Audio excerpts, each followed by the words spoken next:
Mon expérience du communisme réel est indélébile. Elle a été présente dans chacun de mes travaux. Elle l'est encore. Cette expérience a été fondatrice, elle est inépuisable.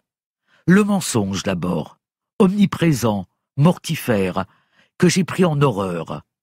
Faire de l'histoire implique la recherche de la vérité, qui n'exclut pas bien sûr l'erreur, et qu'elle soit une valeur. La pire lèpre de l'âme, disait Marc Bloch du mensonge. L'écriture de l'histoire se nourrit, et je cite Marc Bloch, consciemment ou non de nos expériences quotidiennes. Nous leur empruntons en dernière analyse les éléments qui nous servent à reconstituer le passé, les noms mêmes dont nous usons afin de caractériser les états d'âme disparus, les formes sociales évanouies. Quel sens aurait-il pour nous si nous n'avions d'abord vu vivre les hommes ? J'ai vu vivre des hommes et des femmes dans la Chine de la révolution culturelle. Cela m'a aidé à comprendre la peur qui sourd dans ce type de régime et qui rend la résistance si difficile, voire impossible.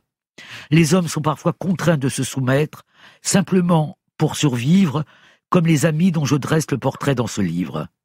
J'ai aussi réfléchi sur ce qu'on pourrait voir, comprendre, savoir, dans un lieu où tout était organisé pour que l'on comprenne, ne voie, ne sache rien.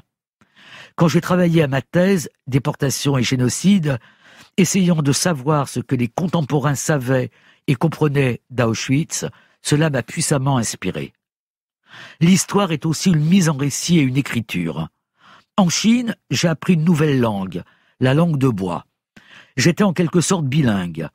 On ne la parlait pas en famille, mais on en usait avec nos collègues et dans les cours. Dans mes écrits, j'écarte tout ce qui, de près ou de loin, ressemble à cette langue. Je recherche les mots exacts qui disent l'histoire.